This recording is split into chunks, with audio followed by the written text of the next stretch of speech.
Hola, bienvenidos a Ser Podcast. Hoy quería hablar de la inteligencia emocional, sobre qué es lo que una persona común y corriente piensa sobre la inteligencia emocional. Las dos personas que vamos a hablar hoy no somos expertos en el tema, es como nosotros lo vemos en base a lo que hemos vivido y también porque queremos saber su opinión, cómo cada uno lo ve y qué es lo que cada uno siente. Quería comenzar hablando sobre el sentir. Si me puedes contar qué es para ti el sentir y cómo tu sentir afecta tu vida y afecta la vida de los demás. Bueno, el sentir es parte del día a día, ¿no? Es parte de nuestras vidas, es parte fundamental de lo que somos. Nosotros sentimos a cada minuto y no podemos mantenernos, de hecho, muchas veces en un estado estrictamente neutral, porque vamos a estar variando entre emociones que son positivas y negativas, que las llaman así. La verdad es que yo creo que las emociones son únicas, ¿no? Y cada una tiene su forma de ser, pero las llaman negativas o positivas por la forma en como tú reaccionas a cada una de ellas, pero es una reacción propia, personal tuya, de la emoción, porque yo creo que no se debe etiquetar una emoción, por ejemplo, como la tristeza, como algo negativo, porque hay que vivirla dependiendo de la situación por la que estás atravesando. Entonces, el sentir es la vida misma, y es la vida de cada ser humano, y todos estamos sintiendo a cada momento. Y justamente de acuerdo a las emociones que estemos sintiendo, tenemos que aprender a trabajarlas para poder para poder sobrellevarlas y para poder vivirlas, ¿no? O sea, que eso es lo más importante.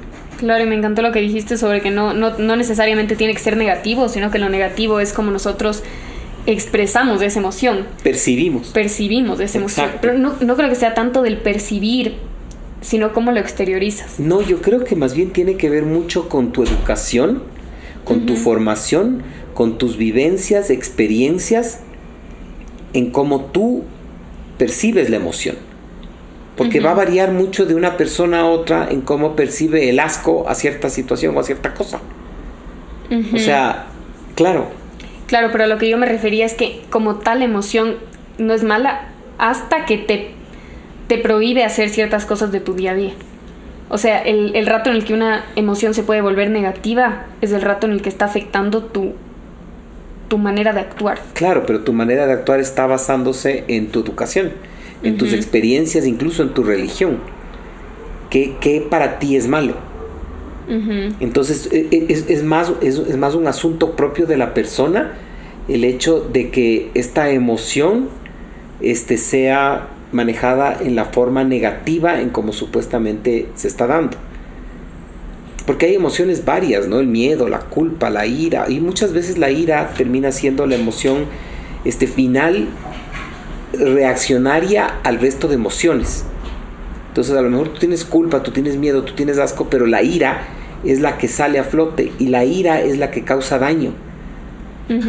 Entonces tú tienes que aprender a distinguir cuál es la emoción que estás sintiendo y cómo está siendo tu reacción, cómo estás tú exteriorizando eso. Entonces si tú no la estás viviendo, estás bloqueando y vas a exteriorizar con ira, lo único que vas a causar es enfermedad en ti, enfermedad en las otras personas. ¿Por qué dices que afectaría a las otras personas? Porque el momento que tú exteriorizas tu emoción con ira, llega a la otra persona, y si la otra persona no sabe percibirla o tiene justamente dentro de su persona el mismo tipo de educación o el mismo tipo de... Por eso es que muchas veces se le dice que se lo toma personal. La persona se lo tomó de forma personal lo que dijiste. Y todo el mundo se lo toma de forma personal, y es lo más correcto, porque es una emoción la que está saliendo de ti hacia otra persona, y la otra persona lo va a absorber de esa forma porque esa es su educación, porque no ha sabido bloquear o no ha sabido distinguir o percibe de una manera muy parecida a la que tú tienes, porque si tú estás soltando una ira, la otra persona va a reaccionar también con disgusto y no quiere recibir eso, entonces va a ser defensivo. Sí, creo que por eso también es importante poder leerles a las otras personas y poder entender por qué están actuando las personas de la forma en la que están actuando. Claro, entonces ahí hablaríamos de empatía. de que la empatía es necesaria para poder comprender a la otra persona. Claro, pero es complicado. Es complicado. Porque tú dices, él me está gritando por esto, porque es lo que tú harías. O sea, probablemente tú le estarías gritando a esa persona porque tú estarías sintiendo eso. Claro. Entonces tú piensas exacto, justo lo que dijiste, que es personal, que es contra ti. Y además, no necesariamente. Y además entras en defensa. Porque esa es tu manera de poder afrontar este sentir. Si están siendo rudos contigo, groseros contigo, tú obviamente bloqueas, no vas a dejar que él siga, que la persona que está haciendo eso viva su exteriorización de su emoción contra ti, porque te está causando daño, sino que tú vas a reaccionar en una forma defensiva para poder vivir tú la emoción que estás recibiendo y ver cómo la exteriorizas. Claro, lo ideal sería canalizar y hacerlo de la mejor manera, decir, a mí no me afecta lo que está pasando, lo que me están diciendo, y que es lo más racional que debes hacer, pero obviamente a lo mejor incluso eso puede afectar a mucha otra gente. Entonces... No, pero yo ahí tengo una cosa que decir, y es que tú no puedes decir, a ver, él me gritó y a mí no me importa, y me pasó por aquí y me dio igual y mi día sigue, porque no es así, o sea, no es así. Tampoco estaría bien. Lo que yo creo que tú tienes que hacer es, ok, me dolió que me grite, pero ir un poco más allá, o sea, también permitirte sentir lo que la otra persona te hizo, porque... A ver, si tú me gritas ahorita, si te pones bravo conmigo, si te resientes y cualquier cosa, yo capaz diría, ya no quiere hablar conmigo. Me resentiría yo por cómo reaccionaste, porque te fuiste, porque ya no quieres seguir en esta conversación conmigo. Pero creo que sí hay que ir un poco más allá, a que solo diga, no importa, se fue, está en él. Es porque él quiso, no tiene nada que ver conmigo. Bueno, pero hay formas en las que se puede contestar de una forma mucho más tranquila, sin que te afecte, y más bien empezar a cuestionar a la otra persona y decirle, no entiendo por qué tu comportamiento hacia mí, o por qué tú me estás diciendo este tipo de cosas, explícate un poco más, porque quisiera entender. O sea, yo creo que uno debe como que, en cierta forma, tratar de manejar la emoción y la situación para que no te afecte, porque obviamente puedes tomar los dos caminos. Puedes decir, claro, no me afecta en nada, que siga nomás diciendo lo que quiera, o por otro lado contestar, afrontar y rebatir lo que te están diciendo para poder entender de mejor manera. Pero la forma reaccionaria, como que primitiva, sería el ponerse en el mismo estado emocional en el que está la otra persona. Entonces la pelea nunca terminaría, porque sería ira contra ira. Lo que sería es responder, pero no asumir, sino preguntar, y una vez en el que tengas todos los hechos, poder sacar una conclusión y en base a eso actuar, más bien no dejarte llevar por tus emociones de ese rato. Exactamente. Y hay otra cosa aquí que yo creo que he visto, que me parece igual súper interesante, que es esto de que tú respondiste así una vez y te funcionó. Entonces para la siguiente ya estás, o sea, en tu mente ya está, puesta para que tú reacciones así otra vez. Entonces es importante también coger uno de estos momentos y bloquear y decir, lo estoy haciendo otra vez. Claro, o sea, no estás bloqueando tu emoción, estás bloqueando la emoción de la otra persona. O sea, la reacción que tiene la otra persona, cómo está exteriorizando la otra persona su emoción. O sea, tú no bloqueas.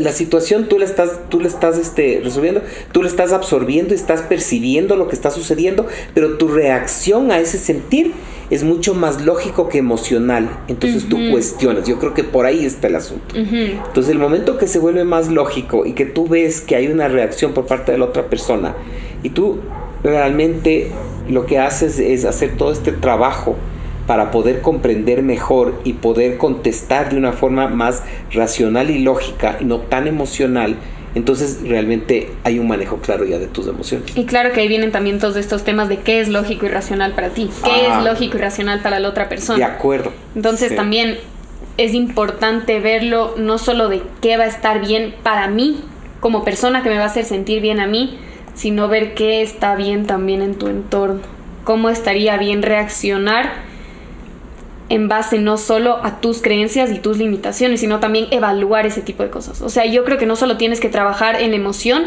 sino que también tienes que ir un poco más allá y ver realmente qué está bien, o cuáles son mis creencias sobre lo que está bien, cuáles son mis creencias o mi educación sobre cómo debo responder. Y no tanto enfocarte, porque es muy fácil al principio decir, así me enseñaron, así reaccionan mis papás y eso para mí está bien, pero a veces como reaccionan tus papás no siempre está bien. Entonces también tienes que trabajar mucho desde más atrás, desde qué es para ti responder bien y ponerte ese tipo de preguntas de qué está bien para ti. De acuerdo, sí.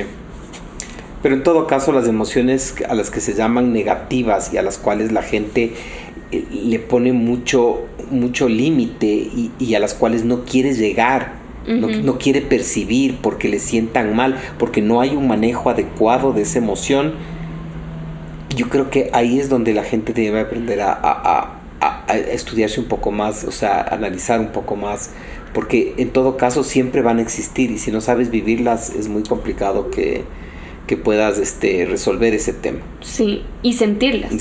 Porque vivirlas. Si es que hablamos igual de la apatía, del Exacto. No sentir nada, del bloquear, también está mal. Porque no estás llegando a ningún lugar y no estás definiendo qué son estas emociones para ti o cómo las sientes. Claro, el momento que tú te vuelves apático, realmente dejas de vivir la emoción. Por eso creo que es importante también ver a qué le das importancia. O sea, creo que no podemos darle importancia a todo en esta vida. No podemos darle importancia a todo lo que pasa, a todo lo que nos rodea, a todas las situaciones. No podrías vivir. Entonces creo que también es importante ahí determinar. Hay un libro que me gusta mucho que se llama El sutil arte. Pero no es apatía entonces el asunto. O sea, el hecho de que no quieras hacer, o sea, de que les bloquees, que es correcto bloquear, pero es porque son situaciones que a ti no te interesan vivir. O que ya las viviste y que sabes cómo manejarlas. Porque hay gente que no sabe manejar ciertas situaciones o son nuevas para sí y la emoción va a salir. Entonces, y siempre se te pueden presentar nuevos tipos de emociones o situaciones en los cuales tú vas a tener que ver cómo respondes ya de acuerdo a todo este aprendizaje y a esta experiencia y a cómo estás tú ya manejando tus emociones. Y es algo parecido a lo que te iba a decir, que del libro, libro se llama El sutil arte de que te importe un carajo. Sí. Y te habla, claro, o sea, con el título tú dices, entonces me va a hablar de que no me importe nada, pero el libro no se trata de eso, sino que te habla de cómo tienes que darle importancia a ciertas cosas. Entonces, justo en esto que hablamos de las emociones, no es que en cada situación puntual de tu día tú te vas a poner a pensar en cómo actúo, cómo respondo, qué hago en esta conversación, en la clase, con la señora de la esquina. O sea, tú no vas a estar pensando en todas las situaciones qué hacer y qué mejorar y qué está bien y cómo respondí y cuáles son mis creencias. No, tú tienes que saber en cuáles darle importancia, en cuáles mejorar, en cuáles profundizar, en cuáles reflexionar.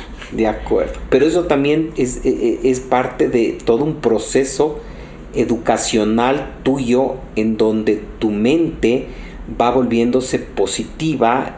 Y el momento que tú realmente tienes un autoconocimiento de tu persona, eso ayuda a que se formalice un poco más este proceder de no dar importancia y de saber cuáles realmente son, y además de saber resolver y manejar y percibir en una forma más positiva y darle solución y vivirlas, porque a eso es a lo que estamos llegando con este asunto. También por tu tranquilidad, o sea, más que irte a una emoción, porque yo no creo, a ver cómo explico esto, digamos, muchas personas dicen, en lugar de sentir ira, voy a sentir felicidad, y no se trata de irte a la emoción, digamos, contraria, o irte a la emoción del otro lado, al otro extremo, porque no vas a estar tampoco feliz con una situación, digamos, mala o una situación que te pone en una de estas emociones negativas, sino que yo lo que creo que tú deberías sentir es tranquilidad,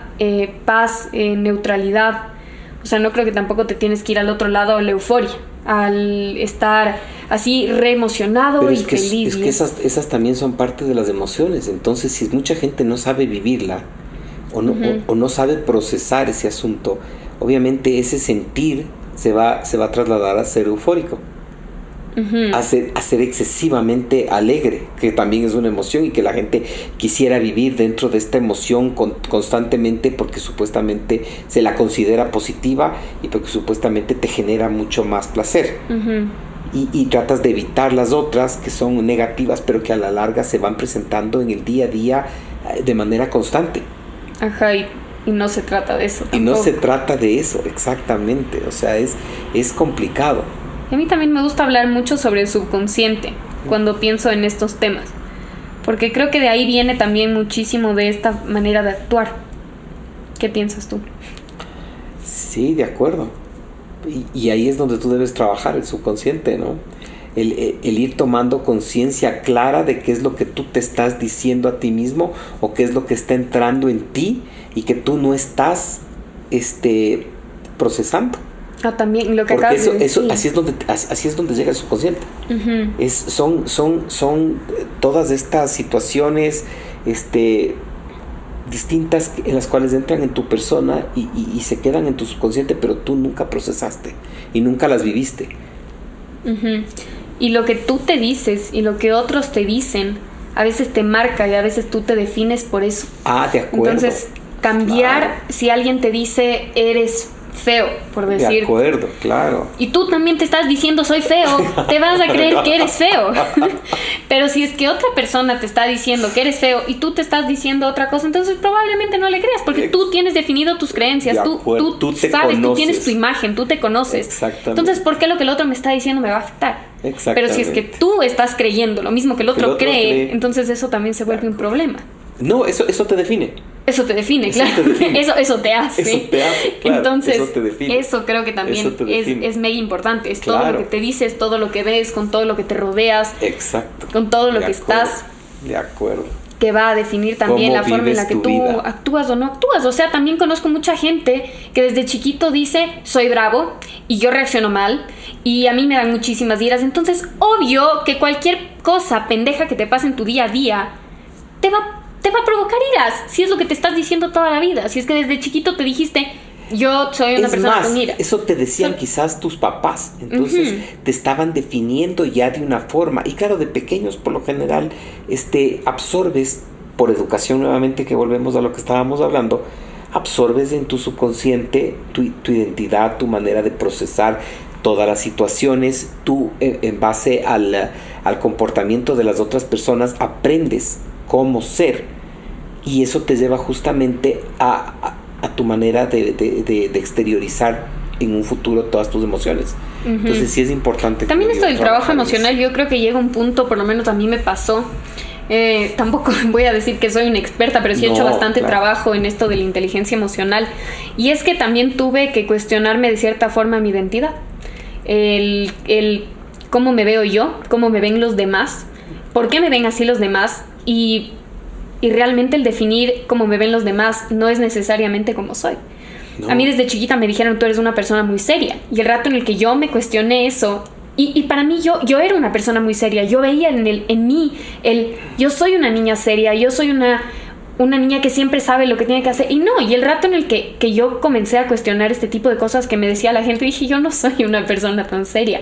Sí hay situaciones en las que soy seria, pero no es que yo paso mi día siendo seria, pero yo tenía esa creencia en mí de que yo era seria, entonces yo actuaba con seriedad en todas las ocasiones. Es que hay otro asunto que es clave, es que la gente no sabe distinguir los adjetivos con los que debes definir a las personas. Entonces, si tú dices serio, es muy fuerte, pero a lo mejor la persona es madura. O sea, puede comprender las situaciones de una manera diferente. Entonces, a lo mejor la seriedad se ve ahí.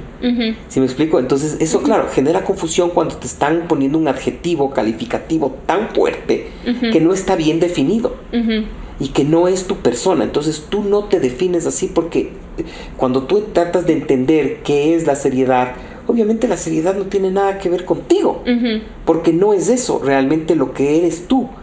Entonces, obviamente, volvemos a lo mismo, ¿no? Cada quien va a dar su definición de acuerdo a cómo es. Lo que están viendo en ti es lo que ellos son, o lo que a ellos no les gusta, o lo que ellos tienen miedo, o lo que ellos tienen asco. O sea, la gente por lo general va a tratar de definir de acuerdo a su programación, a su educación, a su forma de ser.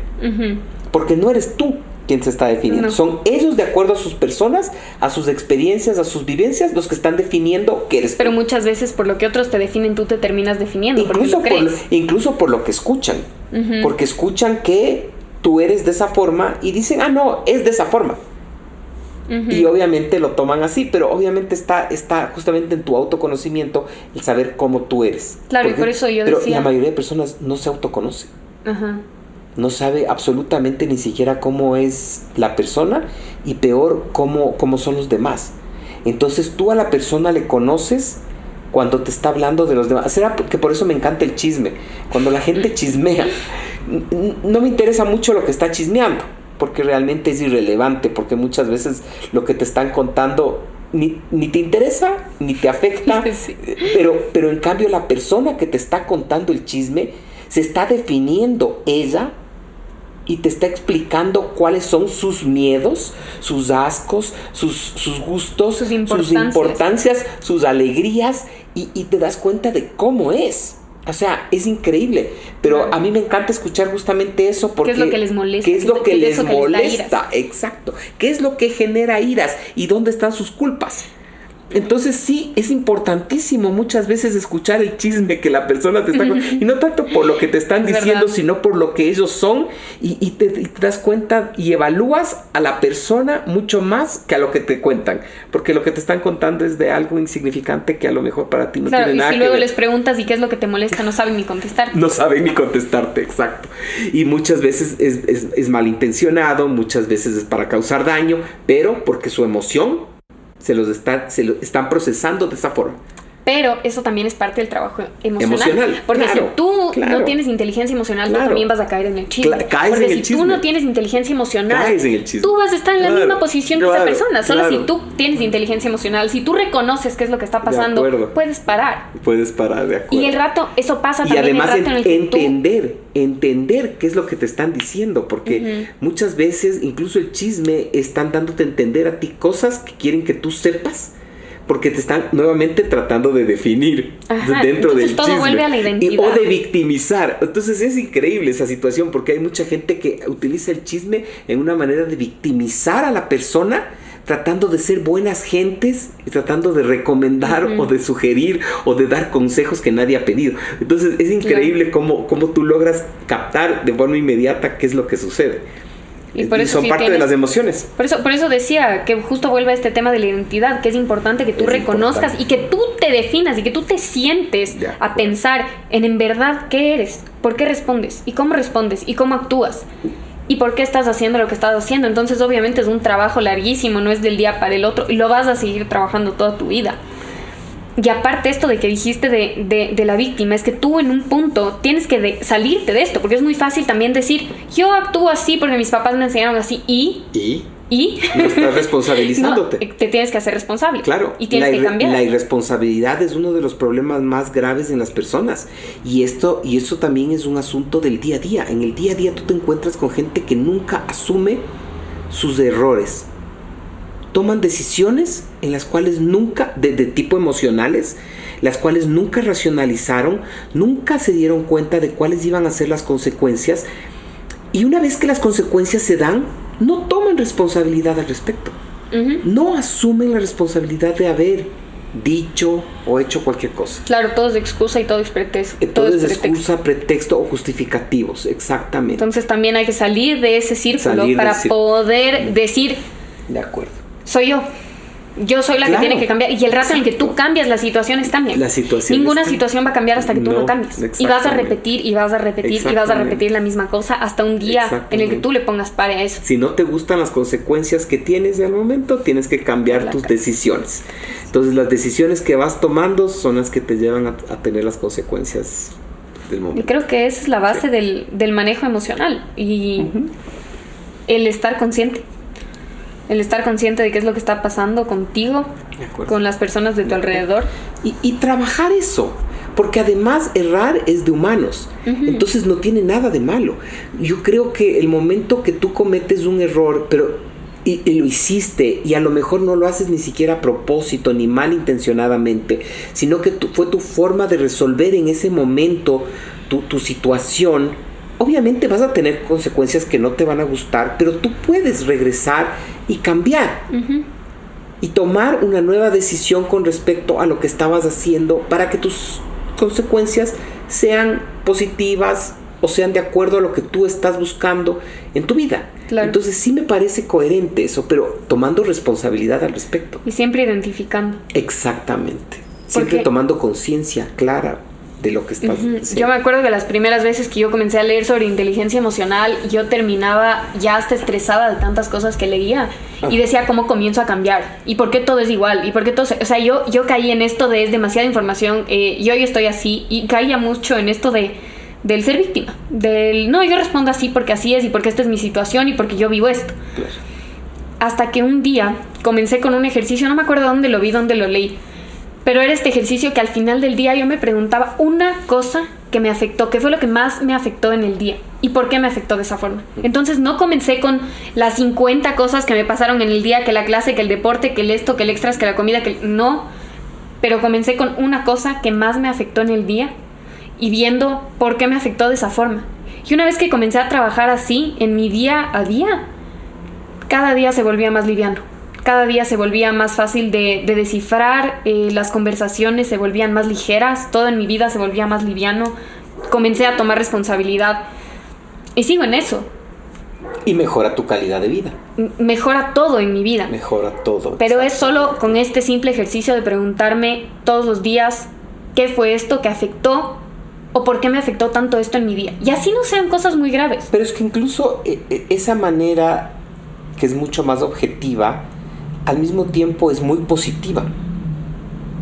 Porque a pesar de manejar situaciones adversas con emociones de tipo negativas, como les llaman, esa actitud es extremadamente positiva porque te lleva a resolver todos estos asuntos. Porque acordémonos que esto a lo que le llaman negativo nunca se va a ir. Siempre va a existir y tenemos que vivirlo día a día. Pero si la actitud es de tipo positiva, proactiva, de resolución, entonces las situaciones van a ser mucho mejores. Claro, y no sé si la llamaría tanto manejo, positiva, ¿no? En el sentido de que tu positiva tú lo dices como bueno. Exacto. Pero no quiero que se malinterprete a que sea un positivismo de esos tóxicos, porque cuando yo veía algo me pasó, digamos, me fue mal en una prueba. Y eso me molestó todo el día. Entonces, ver por qué me molestó porque claramente no estudié. Y me molesta el hecho de que no haya estudiado y no haya tomado responsabilidad y no haya sido capaz de leerme el capítulo que me dijeron que me lea. Eso es lo que me molestó. Entonces, lo que me molestó es que no pude hacer volvemos a lo mismo. Son las consecuencias. Que no cumplí con mi responsabilidad. Pero ¿qué es lo que pasa? No me estoy yendo al lado... Solo por explicarlo, yo sé que tú sí lo entiendes, pero no quiero que se confundan entre estos temas de positivismo y de manejo. No era que yo decía... Bueno, no importa, me saqué 5 en la prueba, pero vamos y mañana me va mejor. Porque no, simplemente se trata de decir, bueno, Laura, claramente no estudiaste.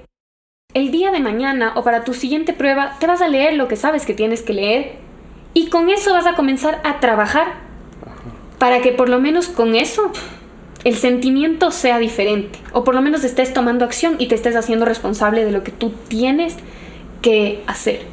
Entonces no se trata exacto de decir ya soy feliz con esto y con esta decisión y con lo que pasó, sino que simplemente tomar responsabilidad de lo que está pasando, de tus emociones y de tu situación. Eso. De acuerdo, sí. Más o menos así va. ¿Algo más que decir? Creo que ahí queda, creo que se entendió bastante. O sea, como conclusiones ya sabemos más o menos, porque como conclusiones creo que diciendo desde el principio. Creo que vamos diciendo las conclusiones desde el principio. Sí. Pero sí, exacto. Espero que los que estén escuchando igual, si tienen algún pensamiento similar, alguno completamente diferente, claro. Comentarios serían ideales para cuéntenos, poder entender, para poder discutir ahí mismo en los comentarios, para poder entender qué es lo que más personas están viendo, percibiendo, qué creen, si esto está bien, si esto está mal, qué se puede mejorar, qué se puede añadir, qué se puede quitar, qué puntos no quedaron tal vez tan claros. Me encantaría saber, me encantaría escuchar, me encantaría poder compartir. Y seguramente hay muchos puntos que no quedan claros porque este tipo de temas son muy, muy extensos. Y además que hay particularidades a las cuales se deberían tratar. Entonces, entre los comentarios sí pueden haber sugerencias con respecto al sinnúmero de emociones, porque hay que acordarse que la culpa es una de las emociones más grandes que le lleva al ser humano a cometer una cantidad de errores en su reacción, porque la reacción más inmediata es la ira, y la ira genera mucho malestar y mucho daño Y no solo a la persona, sino a muchas personas. Entonces yo creo que sí sería interesante escuchar los comentarios con respecto a las distintas emociones y cómo se manejan. Tanto la alegría, el miedo, el asco, la ira, la culpa, incluso el amor como emoción. O sea, hay una cantidad de emociones que estamos manejando todos los días, claro, y que están manejadas de esta manera, ¿no? De acuerdo al subconsciente. Sí, sería súper chévere. El tema queda ahí. Gracias a los que llegaron acá, gracias por escuchar.